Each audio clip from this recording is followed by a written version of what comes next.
नमस्कार. मी उल्का उद्धव पटवर्धन. उल्काच किचनमध्ये आपणा सर्वांचं स्वागत आहे. मी आज आपल्याला भोगीची भाजी करून दाखवणार आहे. त्याच्यासाठी घेतलेलं तुम्हाला आधीच आहे. भाज्या दाखवते काय काय घेतल्या आहेत त्या. ही प्रथम वांगी, हे शेवग्याच्या शेंगा, हे ओले मटार, हे तुरीचे दाणे, हे गाजर, हे पावटे, ओले पावटे, बटाटा.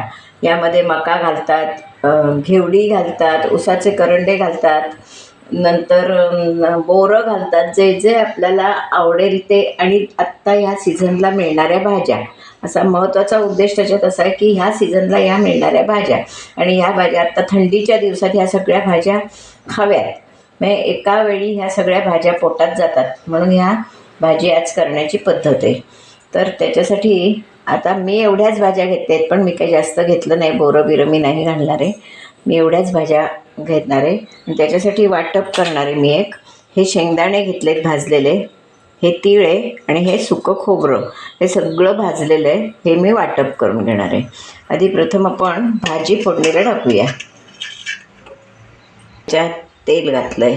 त्याला ह्या भाजीला थोडं तेल जास्त लागतं. 3 पळ्या हे तेल घातलं आहे. हे तेल चांगलं तापून दे. मला तेल तापलेलं आहे. आपण त्याच्यात मोहरी टाकली आहे, जिरं टाकणार आहे. जिरं मोहरी चांगली तडतडली की त्यावर या भाजीला हिंग व्यवस्थित लागतो. हिंग टाकणार आहे. आणि आता प्रथम न शिजणाऱ्या, म्हणजे जरा जास्त कठीण शिजणाऱ्या भाज्या असतील त्या आधी टाकायच्या. आता पहिल्यांदा मी पावटे टाकते.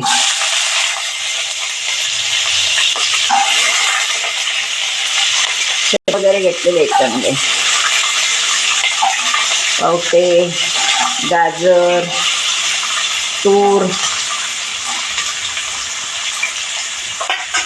त्यानंतर या शेवग्याच्या शेंगा. या सीझनला हे सगळ्या मिळणाऱ्या भाज्या.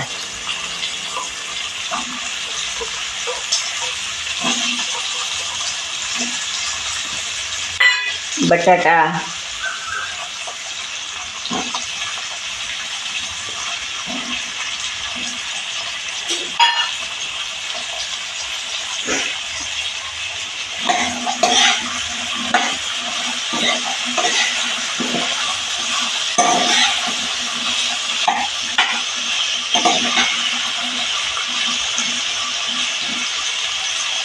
त्याच्यावर आपण वांगी टाकणार आहोत.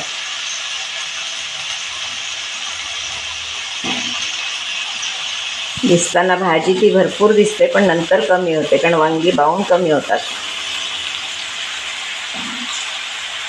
मटार. सध्या या भाज्या बाजारात भरपूर आलेल्या आहेत. या सीझनला या भाज्या भरपूर असतात.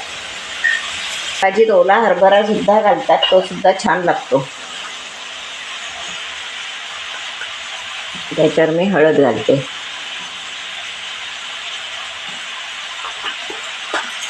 अशी चांगली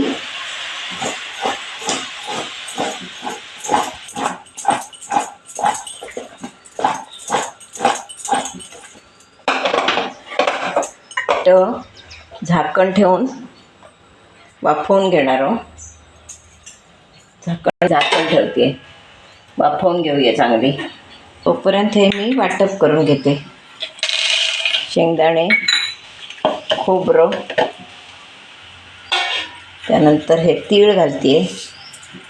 सगळं भाजलेलं आहे.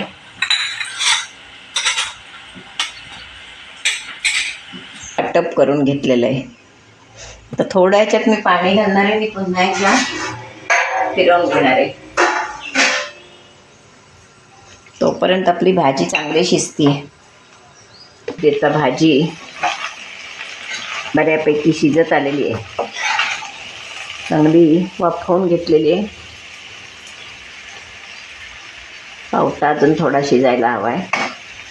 आता आपण त्याच्यावर सगळं साहित्य घालणार आहोत आणि शिजत ठेवणार आहोत. म्हणजे तेवढं ते सगळं होईल व्यवस्थित. हे मी वाटप केलेलं घातलं आहे.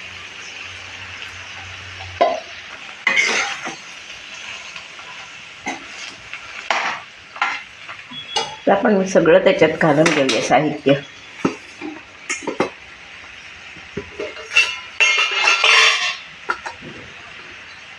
तिखट घालते. हे तिखट तुम्हाला जरी भरपूर वाटलं तरी ते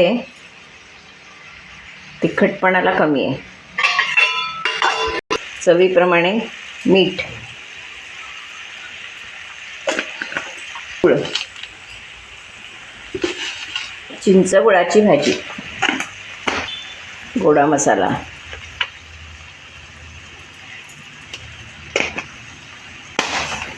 चिंचेचा कोळ,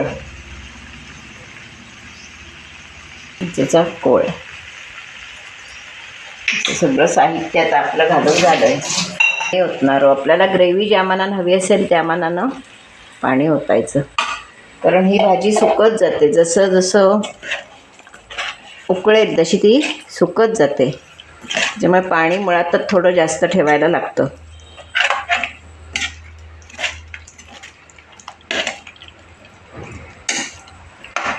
वर झाकण ठेवून आपण शिजवून घेऊया व्यवस्थित. बाकी सगळं घालून झालेलं आहे. याच्याबरोबर बाजरीची भाकरी करतात. आता पोळीशी नेहमी आपण खातोच, पण आत्ता भोगीच्या दिवशी बाजरीची भाकरी करतात. तर मी झाकण ठेवून शिजवून घेते.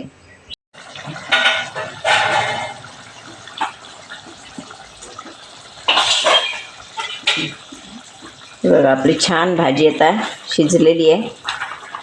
सुंदर अशी आपली भाजी झालेली आहे.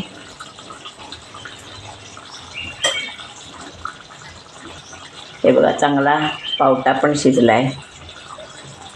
वांगं तर शिजलंच आहे, बाकी शिजण्यासारखं असं काय. हे बघा डांबे पण शिजले. आता आपण ही सर्विंग बाउलमध्ये भाजी काढूया.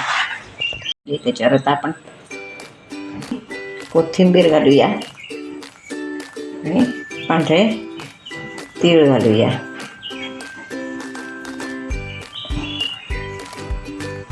अशी भाजी आपली भोगीची भाजी खाण्यासाठी तयार आहे. तर ही भाजी मी कशी केली हा माझा व्हिडिओ तुम्ही पूर्णपणे बघा. कुठच्या भाज्या घेतल्या, मसाला काय काय वापरला, हे माझा व्हिडिओ तुम्ही पूर्णपणे बघा. आणि माझा व्हिडिओ जर तुम्हाला आवडला तर लाईक करा, शेअर करा, सबस्क्राईब करा. आजच्या दिवशी नक्की भोगीची भाजी करून बघा. धन्यवाद.